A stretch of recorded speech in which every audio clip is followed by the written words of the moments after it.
여러분, 우리가 이렇게 신앙으로 살아갈 때 정말 이번에는 내가 잘해보고 싶다, 또는 내가 이번에 정말 잘할 수 있을 것 같다 라고 스스로에게 이렇게 다짐하는 순간들이 좀 많이 있을 겁니다. 우리가 때로는 이렇게 말씀을 듣거나 말씀을 묵상하는 것을 통해서 은혜를 받고 마음이 막 뜨거워질 때가 있어요. 또는 찬양을 할 때도 찬양의 가사나 그 가사를 우리가 묵상하면서 깊이 그 가사에 들어가면서 또 은혜를 받고 정말로 마음이 감동될 때가 있습니다. 또 기도의 자리에서도 주님 정말 나와 함께 하시는 것 같다라면서 내가 친밀감을 느끼고 그렇게 또 새로운 힘을 얻기도 합니다. 또는 어떤가요? 내가 부족함을 또 깊이 깨닫고 다시는 내가 이제 이 같은 실수를 하지 않겠다라고 그렇게 마음 먹기도 하죠. 이런 마음들은 그렇게 마음을 가지는 순간이에요. 그때 그 순간에 분명히 거짓된 마음이라고 할 수는 없습니다. 분명히 진실된 마음일 거예요.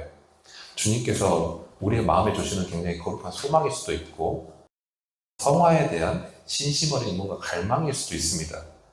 그럴 때 우리는 할 수 있을 것 같아요. 뭔가 은혜를 받은 것 같고 내 마음이 막 뜨겁고 감동이 되고 하니까 할 수 있을 것 같습니다. 그리고 실제로 내가 뭔가 조금 바뀐 것 같기도 해요. 이전과 분명히 내가 좀 다를 것이라는 그런 기대감에 차이기도 합니다.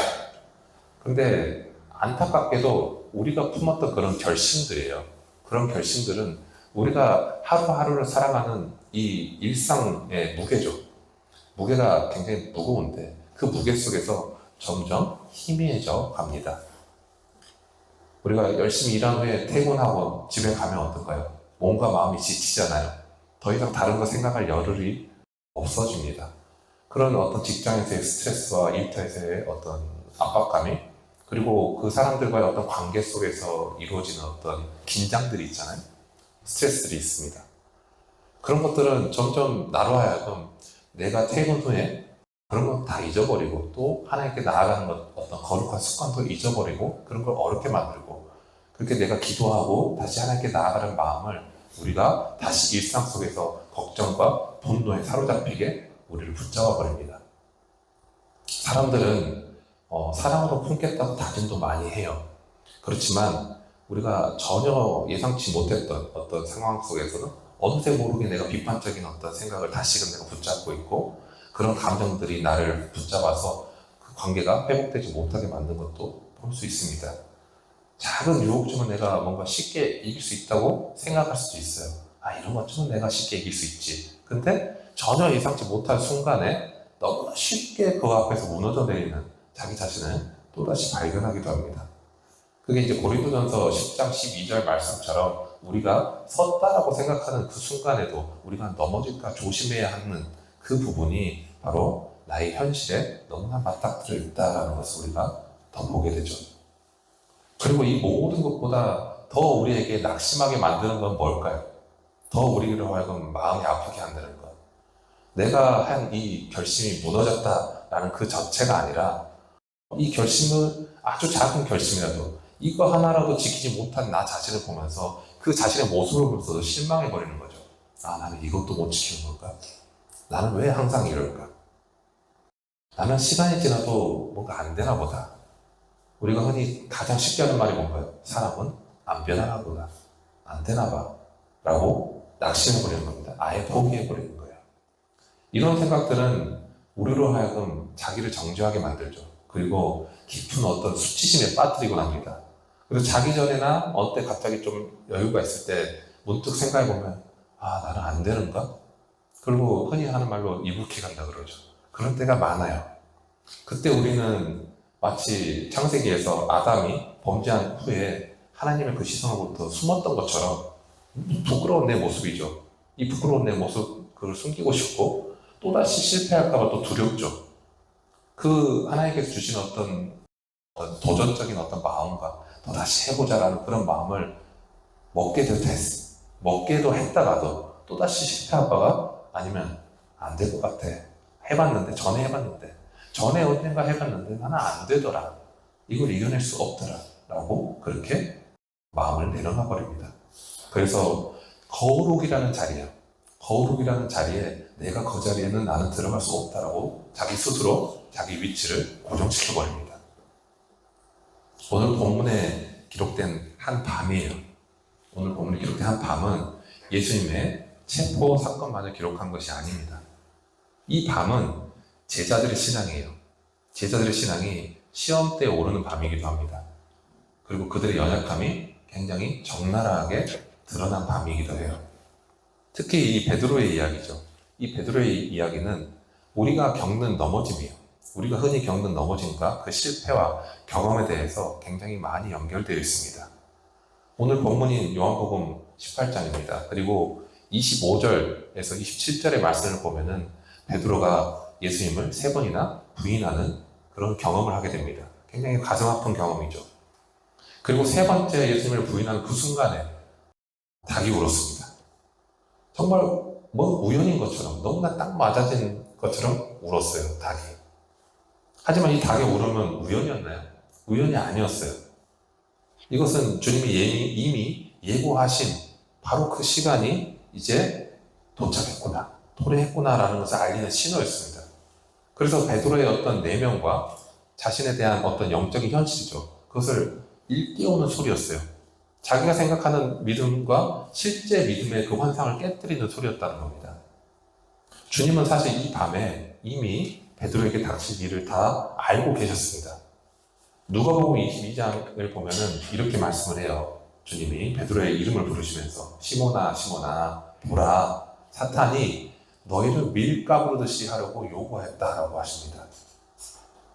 주님이 베드로를 향해서 너희를이라고 이제 복수형으로 말씀하세요. 앞에 제자들이 있으니 그렇게 말씀하셨겠죠. 근데 이 말씀은 이제 모든 제자들이 그러니까 사탄의 집중적인 공격을 당하게 될 것이다라는 그런 걸 이미 알고 계셔서 하시는 말씀이었습니다. 그리고 이 말씀은 사실 지금 오늘날 우리에게도 동일하게 적용되는 말씀이에요. 우리에게도 봐라, 우리에게도 너희를 사탄이 밀가부르듯이 하라고 지금 요구하고 있다. 사탄은 지금도 우리의 믿음이에요. 우리의 믿음을 이렇게 흔듭니다.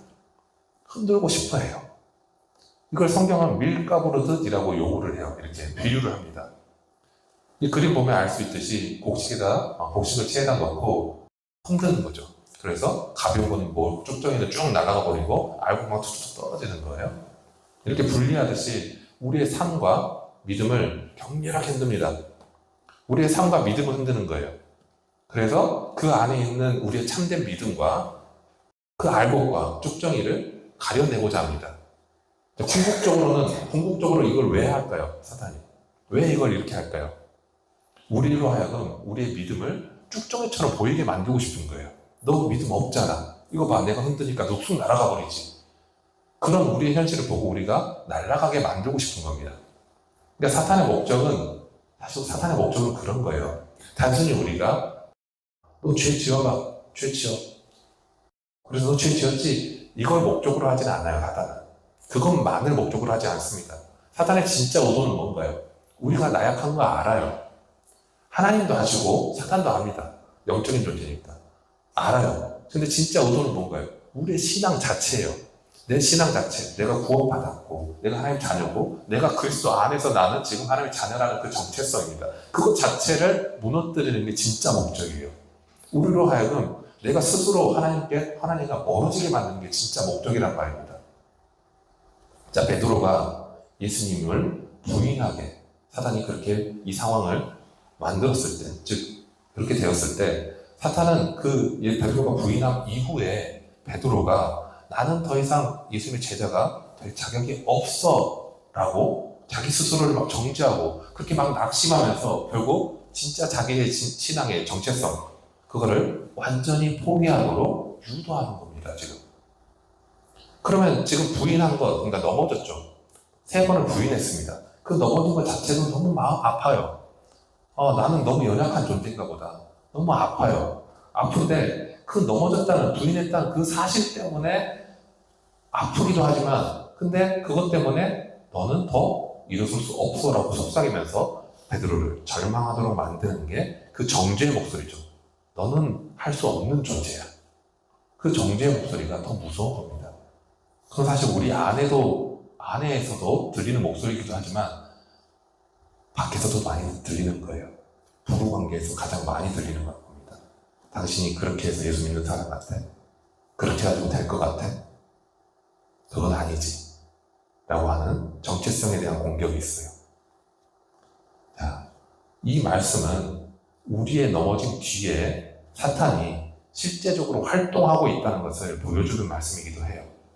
그런데 그와 동시에 이 모든 상황이죠. 이 모든 것이 하나님의 허락하신 아래에서 이루어졌다라는 것을 보여주는 말씀이기도 합니다. 그것이 제일 마지막에 써있는 요구하였으나예요.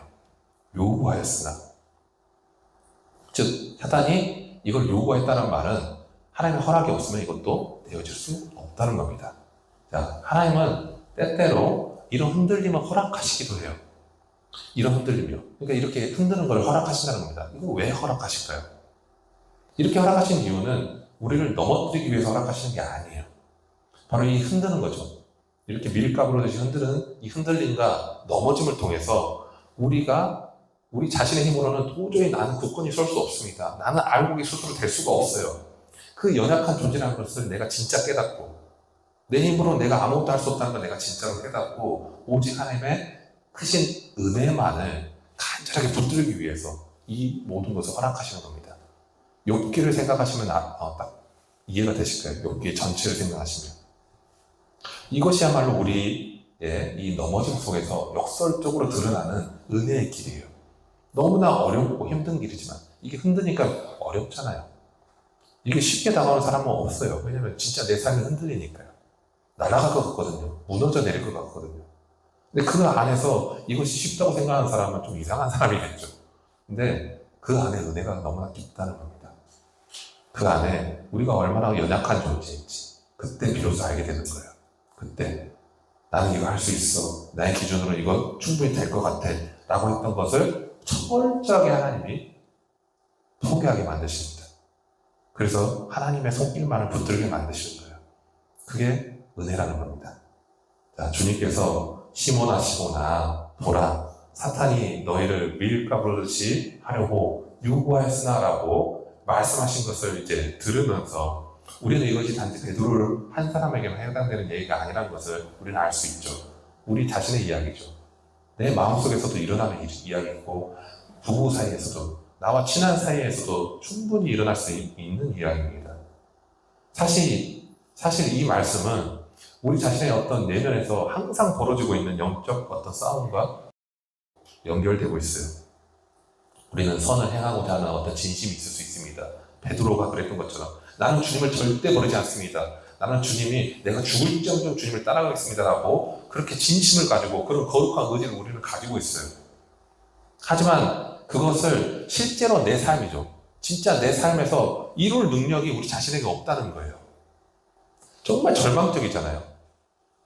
너무나 절망적인 상황이에요. 아무리 내가 마음을 먹고 아무리 내가 하나님 사랑합니다. 하나님 정말 내가 내 모든 것을 다 바쳐서 하나님 사랑을 내가 표현하고 싶습니다. 예배도 잘 참석하고 내가 기도도 열심히 하고 정말 뭔가를 다 하고 싶습니다 라고 아무리 내가 고백을 하고 아무리 내가 결심을 해도 안 된다는 거예요. 너무나 절망적이잖아요. 아무리 마음이 있어도 안 된다는데 이 영적인 현실이에요. 이게 그 현실이 있는데 사도 바울이 이제 무슨 말을 하냐면 로마서 7장에서 이렇게 얘기를 해요. 7장 18절에서 내 소 곧 내 육신에 선한 것이 거하지 아니하는 줄 아노니 원함은 내게 있으나 선을 행하는 것은 없노라라고 바울이 이렇게 말합니다. 바울이 하는 이 고백은 이날 밤에 이 요한복음 오늘 본문에서 일어난 그날 밤에 무너졌던 베드로이죠. 아니 어쩌면 오늘날 지금 수많은 실패와 낙심 속에서 힘겹게 교교 신앙생활을 하고 있는 우리 모두의 마음과 크게 다르지 않습니다. 너무나 우리 마음을 대변해요. 이 로마서 7장 18절 말씀은 바울도 그랬어요. 바울도 선을 원했습니다. 하나님 법대로 살고 싶었어요. 그런데 그 선한 의지예요. 그 선한 의지. 그것을 실제로 자기 삶에 이루어낼 힘이 아무것도 없다는 것. 내가 정말 힘이 없구나. 원하는 것은 내게 있는데 선을 행한 게 없다. 조금이 있다가 아니라 조금은 그래도 내가 있겠지. 이건 내가 선이겠지. 이건 하나님 뜻이겠지라고 아니라 없다입니다. 없다. 아예. 내가 원하는 게 있는데 그게 전혀 아니라요. 이 고백이 정말 우리의 실질적인 고백일 겁니다. 그리고 우리의 한계예요. 우리의 한계. 우리의 실제적인 연약함입니다. 이 고백은 오늘 본문에 나타난 이 베드로의 마음과 참 닮아 있는 것 같아요. 분명히 베드로는 앞에서 말한 것처럼 진심으로 주님을 따르고자 했습니다. 고백을 그렇게 했어요. 마태복음 26장에서도 그렇고 오늘 본문에서도 그렇고 베드로는 체포당하시는 예수님을 뒤따라갔습니다. 뒤따라갔어요. 그래서 그 행동을 보면은 주님을 완전히 등진 건 아니에요. 그러니까 배신한 건 아닙니다. 아직 마음이 있어요. 궁금하기도 하고 정말 예수님을 사랑하니까 따라가는 마음도 있습니다. 그래서 대제사장의 집 마당까지 따라 들어갔어요. 얼마나 두려운 상황이에요, 사실. 잡히면 죽는 겁니다. 그래서 그 옆에 사람들이 있는데 추우니까 불을 쬐고 함께 상황을 지켜보고 있었습니다. 주님을 따르고자 하는 그의 열정이에요. 진심입니다. 아직 식지 않았어요. 마음이 아직 남아있었다는 겁니다. 정말 진심으로 주님을 따르고자 했고 자기 믿음과 이 용기를 어느 정도 자기도 신뢰하고 있어요. 나는 이만큼까지 따라간다는 거예요. 그러나 현실의 위협 앞에서 실질적으로 그가 당하는 그의 인생에 다가온 위협입니다. 목숨의 진짜 위협이에요. 그 위협 앞에서 베드로는 처절하게 무너져 내립니다. 한 하인이 집요하게 물어봐요. 너 예수 따라가는 사람이잖아. 너 그 사람 제자 아니야? 그 동네 사람이네. 말투 보니까. 익숙한데? 몇 마디 딱 질문을 집요하게 하니까 당황하죠. 그들의 시선을 봅니다. 나 지금 들킨 것 같아요. 말투를 보니까 걸린 것 같아요. 이제 꼼짝없이 잡힐 것 같습니다. 그럼 뭐가 일어나요? 두려움이 일어나요. 그 두려움 앞에서 그가 가졌던 신념, 그가 가졌던 용기, 그가 가졌던 진실한 마음이 다 무너져 내렸습니다. 한 번에 사라져 버렸어요. 그렇게 그는 3번이나 주님을 부인합니다. 베드로의 부인한 것을 보고 베드로가 그동안 너 앞에서 다 이렇게 말해놨는데 너 그동안 거짓말한 거네 이렇게 말할 수 있을까요? 베드로가 한 건 다 진심이었어요. 사실 정말 진심이었어요. 그런데 베드로가 무너진 것은 그가 가지고 있던 진심의 요구가 아니에요. 그게 중요한 게 아닙니다. 그가 얼마나 진실됐는지, 그가 지금 거짓말하는지 그게 중요한 게 아니라 그 진심만으로는, 그가 앞에서 했던 정말 진실된 고백만으로는 스스로가 기대하고 있는 그 기대치에 부응할 수 없다는 것을 깨닫게 되는 게 중요한 거예요. 내가 마음먹고 내가 지금 알고 있는 지식과 내가 가지고 있는 신념과 그거 가지고는 안 되는구나. 그리고 이 무너짐은 진짜 자기 믿음의 실체예요. 자기 믿음의 실체. 이 실체가 얼마나 연약하고 나약하고 아무 힘이 없는지를 적나라하게 드러내는 사건이에요. 자, 사도 바울은 로마서 7장 21절에서 이렇게 또 고백을 하죠. 그러므로 내가 한 법을 깨달았노니 곧 선을 행하기 원하는 나에게 악이 함께 있는 것이로다 라고 합니다. 바울이 이 말을 한 것은 단순히 인간들에게, 이제 모든 사람들에게 주어지는 어떤 외부의 유혹이에요. 그러니까 외부의 유혹이나 어떤 공격만을 말하는 게 아니에요. 이것은 우리 안에 선한 뜻이 있는 동시에 무엇이나요? 악한 본성이 함께 있다는 거예요. 악함이. 그래서 끊임없이 우리로 하여금 죄로 이끌게 한다는 겁니다. 하나님을 믿고 있어요, 바울이. 그렇죠? 사도로서 하고 있습니다. 예수님을 만났어요. 근데 자기 안에 한 법을 깨달았다는 거예요. 선과 악이 함께 있다. 선과 악이 함께 있다. 그리고 23절에서 이렇게 또 고백을 합니다. 내 지체 속에서 한 다른 법이 내 마음의 법과 싸워서 내 지체 속에 있는 죄의 법으로 나를 사로잡는 것을 보는도다. 무슨 말이에요?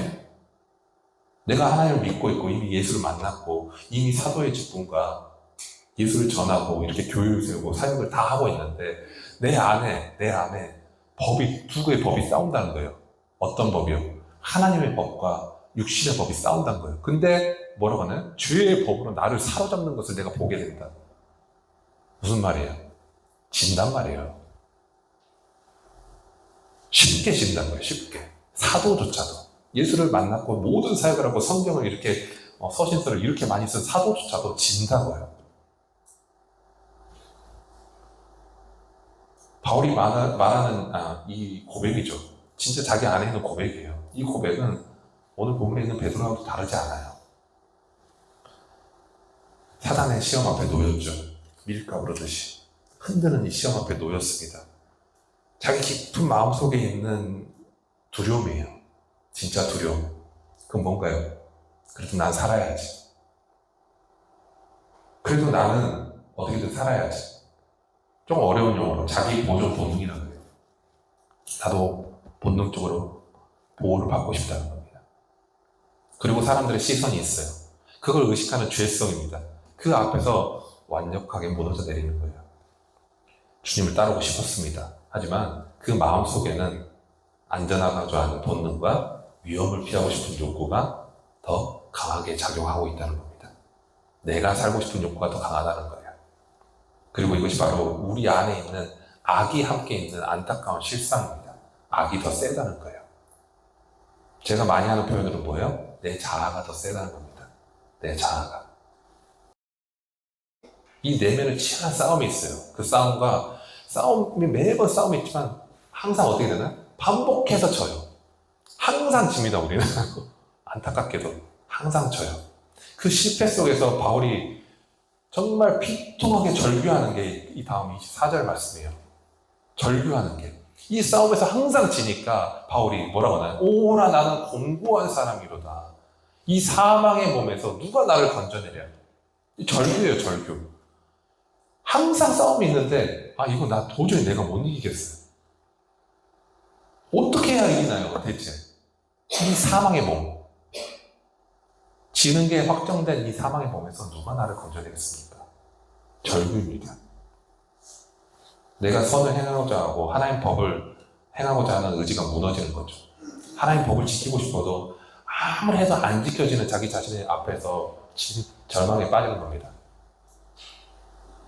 그리고 스스로의 힘으로는 이 죄와 사망의 권세죠. 내 안에서 여전히 싸우고 있고 매 순간마다 싸우고 있는 이 죄의 힘이 나를 여전히 붙잡고 있다는 그것을, 벗어날 수 없다는 그것을 처절하게 깨닫는 겁니다. 그래서 절규하는 거예요. 해도 안 됩니다. 율법을 지키고 내가 아무리 예수를 만났고 내가 아무리 뭔가를 하려고 해도 안 됩니다라는 그 절규예요. 그래서 곤고한 사람이라고 하는 거예요. 곤고한 사람. 곤고한 사람이 뭔가요? 비참한 겁니다. 불쌍한 거예요. 억압받는 상태에 있다는 겁니다. 이 곤고함은 주님을 부인한 후에 억압받는 그것을 이렇게 표현하죠. 그러나 내가 너를 위하여 내 믿음이 떨어지지 않기를 기도했다라고 주님이 위로의 말씀해 주세요. 베드로가 밖에 나가서 심한 통곡한 후에 그 순간의 마음과 이 공고한 마음은 다르지 않습니다. 주님이 베드로를 바라보는 그 시선 앞에서 베드로는 뭘 느꼈을까요?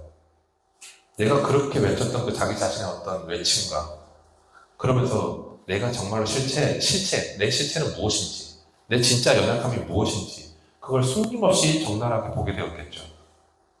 그래서 베드로의 이 통곡이요. 베드로가 이제 주님과 눈이 마주친 다음에 다가서 울잖아요. 그 통곡은 내가 단순히 내가 죄를 지었구나 라는 후회나 부끄러움의 그런 눈물이 아니에요. 베드로가 통곡하는 그 눈물은 진짜 내가 나를 몰랐구나. 내가 진심으로 주님을 따른다 하고 내가 진심으로 주님을 사랑한다라고 하면서 나는 그렇게 따라갔지만 내 생각과 의지로는 도저히 나는 그것을 내 생각과 의지로 믿을 수 없는 존재구나. 나는 아무것도 아닌 존재구나라는 존재 자체에 대한 깊은 탄식이자 절망스러운 그런 절규입니다. 로마서 7장에 이 바울이 말한 아까 얘기한 것처럼 나는 공고한 사람이라고 절규하는 것처럼 오늘 베드로도 자기 자신의 힘으로는 아무것도 할 수 없다는 그 공고한 사람이라는 것을 절감했을 겁니다. 사랑하는 여러분, 이처럼 공고함과 절망만이 가득할 것 같은 이 영적 전쟁의 현장에서 사탄은 베드로를 완전히 무너뜨리려고 했어요. 밀가 부르듯이. 알곡이 아니라 가라지처럼 그냥 훅 날려보내려고 했습니다. 그런데 주님은 사단의 의도와는 전혀 다른 방식으로 보다 앞서서 개입하고 계셨어요. 그것이 아까 앞에서 보았던 이 32절 말씀입니다. 그러나 내가 너를 위하여 내 믿음이 떨어지지 않기를 기도하였다라는 거예요. 그런 일이 있을 것이지만 주님이 기도하셨다는 겁니다. 여기서 복수형으로 나오긴 하는데 베드로는 너를 위하여 단수형으로 말씀하시면서 그 이름을 꼭 찍어서 얘기해줘요. 앞에서는 복수형으로 하시지만. 그리고 주님은 너의 믿음이 떨어지지 않기를 기도하였다라고 하시죠. 여기서 근데 우리가 주목할 점은 뭔가요? 주님이 내가 너 넘어지지 않게 해줄게 라고 기도하지 않으셨다는 거예요. 너 이거 밀가부르는 일이 아예 일어나지 않게 해줄게 그렇게 기도하지 않으셨다는 겁니다. 이 일은 일어나요. 밀을 까부르듯이 우리를 흔드는 이 일은 일어납니다. 그 일을 막아주신다고 하지 않아요. 단지 뭐라고 하시나요? 근데 내가 너를 위해 기도하는 것은 너의 믿음이 떨어지지 않게 해준다는 거예요. 즉 너가 다시 나를 믿게 해줄게. 너가 다시 나를 바라보게 해줄게. 너 믿음이 떨어지지 않게 해줄게 라고 기도하신다는 겁니다. 주님은 베드로가 부인하실 거 다 알고 계시죠. 실패의 순간입니다. 대부분 그 실패의 순간에도 베드로의 핵심적인 믿음, 정말 주님을 그리스도로 고백하고 의지하는 그 믿음만큼은 절대로 무너지지 않도록 하나님 아버지께 중보하고 계셨던 겁니다. 미리 기도하셨어요. 이것이 바로 우리가 넘어짐 속에서도 드러나는 은혜의 신비입니다. 주님은 우리를 실패를 경험하게 하세요. 우리로 하여금. 근데 경험하지 않게 하시는 게 아니에요. 그 안에서 붙드십니다. 우리가 실패하더라도 그 안에서 다시 우리가 주님을 붙들 수 있도록 해주신다는 거예요. 우리가 스스로 주님을 붙든다고 생각하는데 주님의 이 기도가 없으면 우리는 붙들 수가 없습니다. 우리 힘으로는 아무것도 할 수 없어요. 그렇기 때문에 우리가 넘어지는 것, 우리가 실패하는 것은 주님의 기도가 실패했다는 것을 의미하는 것이 아니죠. 오히려 이 주님의 기도가 우리의 넘어짐 속에서도, 우리의 실패 속에서도 강력하게 지금도 역사하고 있다는 것을 보여주는 거예요. 그리고 주님의 이 기도는 나중에 요한복음 21장에서 베드로의 회복 장면으로 아름답게 이어집니다. 주님이 부활하신 후에 갈릴리로 도망치고 다시 자기의 생업으로 돌아갔던 베드로를 찾아가시고 그리고 3번을 부인했던 그것을 다시금 상기시키시면서 다시 3번의 사랑의 고백을 요구하시면서 그를 용서해 주시고 다시 주님의 사명으로 부르십니다. 이 주님과 베드로의 관계 속에서 이러한 회복이 있다면 사도 바울은 로마서 7장에서 절망적인 고백 이후에 로마서 8장에서 복음의 이 찬란한 빛 가운데로 다시 일어나는 회복을 선포해 줍니다. 그것이 로마서 8장 1절 말씀이에요. 그러므로 이제 그리스도 예수 안에 있는 자에게는 결코 정죄함이 없나니라는 그의 고백입니다. 자신의 연약함과 이 죄 속으로 인해서 정죄당할 수밖에 없는 상태라는 것이에요. 그것을 철저하게 내가 인정한 바로 그 자리에 하나님의 놀라운 은혜가 임한다는 복음의 말씀이에요. 그리스도 안에 있는 자에게는 그들의 행위나 그들의 연약함에도 불구하고 더 이상 하나님의 심판 아래에 있지 않다는 얼마나 큰 위로와 소망이 되는 그런 말씀인지 모릅니다. 베드로 역시 그 통곡을 하는 그 밤 이후에 요한복음 21장에서 주님을 다시 만났을 때 그 상황을 보면 어떤가요? 주님이 너 이리 와봐. 너 그때 왜 그랬어? 너 그때 잘못했지? 라고 정죄하지 않으셨어요. 실패를 아셨습니다. 근데 그를 심판하고 정죄하기 위해서 그를 다시 만나신 게 아니라 오히려 베드로를 회복시키세요. 위로해 줍니다. 그리고 다시 하나님의 뜻 가운데로 불러주세요. 여러분, 은혜는 우리의 넘어짐 이후에 우리를 손가락질하면서 비난하기 위해서 오시는 것이 아닙니다. 오히려 우리가 하는 그 실패의 자리로 긍휼로 찾아오셔서 우리를 용서하시고 부드럽게 일으켜 세우시는 것이 주님의 그 말씀입니다. 우리의 실패는 우리의 버려진 이유가 되는 것이 아니에요. 우리는 누군가의 실패나 자기 자신의 실패를 보면서 우리는 어떻게 하나요? 쉽게 손가락질하고 쉽게 정죄하고 쉽게 무너져 내리게 만듭니다. 근데 주님이 하시는 방법을 보시면 어떤가요? 사랑으로 안아주시죠. 그 안에 회복의 은혜가 있습니다. 그리고 바울이 이제 로마서 8장 2절에서 이렇게 이 회복의 능력과 그 근원이 어디 있는지를 설명해줘요. 이는 그리스도 예수 안에 있는 성령의 법이 죄와 사망의 법에서 너를 해방하였습니다. 라고 고백을 합니다.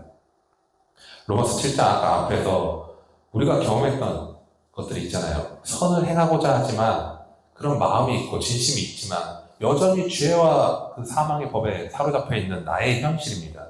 그 현실의 치열한 싸움은 우리 자신의 힘으로 도저히 해결할 수가 없다는 거예요. 오직 예수 그리스도 안에 있는 생명의 성령의 법이 죄와 사망의 법에서 우리를 해방해야지만 이것을 이길 수 있다는 거예요. 이 말씀은 우리가 더 이상 죄의 종노릇 할 필요가 없는 이제는 우리가 새로운 신분과 능력과 새로운 자유를 얻게 되었다는 것을 선언하는 말씀입니다. 사단은 우리에게 그러니까 하나님께 요구를 했어요. 그 모든 성은 하나님의 허락 아래 이루어졌습니다. 근데 그 허락조차도 궁극적으로는 우리 자신의 연약함이죠. 우리 자신의 안됨입니다. 어떻게 보면 못됨이에요. 그 못됨을 우리가 철저하게 깨닫고 오직 하나님의 은혜만을 간절히 붙들게 하기 위한 하나님의 섭리였다는 겁니다. 바울이 하는 이 로마서 7장 앞에서의 고백은 바로 그 하나님의 손길이 우리 한 명 한 명의 영혼 안에서 어떻게 역사하는지를 보여주는 실제적인 예입니다. 우리의 인간적인 의지와 노력의 한계를 우리가 절감한 다음에 바로 그 자리에서 성령께서 죄와 사망의 법으로부터 우리를 해방시키는 새로운 원리죠. 즉 성령의 법이 우리를 통해 역사하신다는 겁니다. 사랑하는 여러분, 우리가 나아가는 이 신앙의 여정은 어떤 능력의 강함이나 완전함으로 나아가는 길이 아니에요.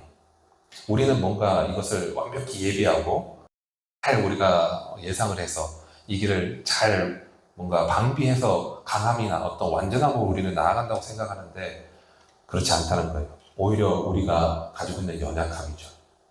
우리가 가지고 있는 죄성입니다. 그걸 깨닫고 때로는 그것 때문에 넘어지기도 하지만 바로 그 자리에 하나님의 크신 은혜를 경험할 수 있다는 겁니다. 그 자리에서 우리를 다시 일으켜주시는 이 주님의 손길을 의지하면서 그 은혜로 끝까지 붙들림을 받는 여정이에요.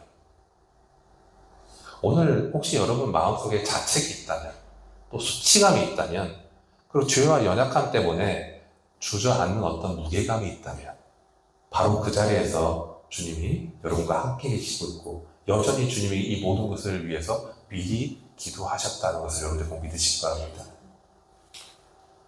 우리를 위해 믿음으로 떨어지지 않기 위해서 지금도 기도하시는 그 주님이 변함없는 사랑으로 지금도 우리를 다시 부르고 계십니다. 여러분, 우리의 넘어지면 끝이 아니에요. 우리가 넘어지는 자리는 우리의 연약함이 여실히 드러난 자리이기도 하지만 그와 동시에 하나님의 그 예비하신 은혜가 가장 강력하고 따뜻하게 역사하는 새로운 시작점입니다. 우리의 모든 소망은 오직 우리 주 예수 그리스도 안에서 하나님의 사랑 안에서 결코 끊을 수 없는 그 신실한 하나님 안에 있습니다. 우리의 소망은 하나님께만 있어요. 여러분, 우리가 걸어가는 믿음의 여정에서 이 말씀도 기억하시기 바랍니다. 내가 확신하노니 사망이나 생명이나 천사들이나 권세자들이나 현재일이나 장래일이나 능력이나 높음이나 기쁨이나 다른 어떤 피조물이라도 우리를 우리 주 그리스도 예수 안에 있는 하나님의 사랑에서 끊을 수 없으리라. 아멘. 이 귀한 약속의 말씀 안에서 오늘도 우리의 넘어짐 속에서도 우리를 변함없이 붙드시는 주님의 은혜를 의지하면서 다시 힘을 얻고 나아가는 우리 모두가 되길 축원합니다.